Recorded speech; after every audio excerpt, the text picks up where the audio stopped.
And the questions about the scrambling, because I think we've seen that on various TV programs where you might be flicking through to see what's on, and actually you've got Royal Air Force emergency response programs, whatnot. How does a scramble work? What's the and also I just wanted to check that you've got certain things that you sign in the Royal Air Force. There might be certain things you can't talk about. Yes, hasn't been I won't go into years too yet. much detail because there are bits which I can't say. Yeah, so that's fine and understood. Yeah, so essentially there are jets on in 2 locations 24/7 with pilots, and we have comms with the radar heads who are monitoring the skies, whether that be military or civilian. Actually, it's a kind of a meld of the two. And if they see something, so there are certain squawks, so 7500 is a squawk, the mode 3 squawk that you would put on if you were, for instance, hijacked. So if that squawk came on, that would immediately flash on their radar screen, and then they would either radio to us or telephone us and say, by the way, we've got something that potentially could be an issue, stand by. And at that point, the very first thing you do is go to the toilet, because the one lesson I got taught, which I kept in my head, was never sit on QRA needing a wee, because you will regret it. Because at a moment's notice, you can go and you are literally running out to the hooter goes, you run out to the jets, the doors of the hangar are opening as you are running out. You're in your flying kit already. You literally run up the stairs, you start the APU, you put your jacket on, you put your helmet on, you plug in, and you are now on comms in the jet rather than in the building. And at that point, you're then listening to what's going on.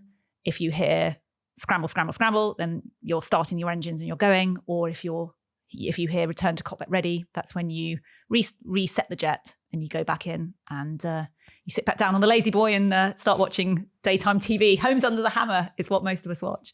So I'm pretty flippant about it. I mean, we do a lot of the time. You are sat there for a whole day in kit, especially in hot weather. It's awful. You sleep in your kit because this is obviously 24/7. And I got one scramble. This was on a tornado, not typhoon, at 3:00 in the morning. And my navigator came in and he said, the hooter's going. And he said, you literally came out looking like the wild woman of Borneo. Your hair was everywhere. You were trying to get your boots on because you get to a certain point where you know that you can get your flying kit on quick enough that you can afford yourself the luxury of not necessarily sleeping in it.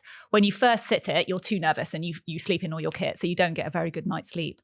But by the end of my sort of career, I was sleeping in just my flying undergarments, as it were, because I knew I could get my kit on, and I balanced the risk of being maybe 1 minute later than I would have been for a good sleep. And I remember on that one where I came out like the wild woman of Borneo, my navigator was already gone getting the navigation systems aligned and what have you. And we got in the jet, we did get scrambled, we were airborne, and I couldn't figure out why we were going so fast. And he said, Helen, cut the burners. And I'd had the burners in for the for about 2 or 3 minutes after takeoff, which I shouldn't have done. And I was like, oh my gosh, because he said, cut the burners. And I sort of woke up and thought, wow, how did I get here? I'm suddenly flying at 500 knots in the pitch black. One of the last things I remember was being asleep. So it's extremely low key until it's not. And then it is high, adrenaline, and the adrenaline's pumping. And then at some point you have to go, right, I've got to calm down, because the last thing you need is the adrenaline pumping when you are about 50 feet away from a airliner with 400 people on, because that's the time where you just need to be chilled, and that's where you need the training to kick in. So it's really a bit of an emotional roller coaster, QRA, certainly if you get scrambled. Yeah, well, I don't think there's many people on this planet that could say they've taken a tornado up subconsciously. Yeah, it's quite difficult to explain and sounds worrying. But obviously we do a lot of training for that as well. But you never really can simulate that.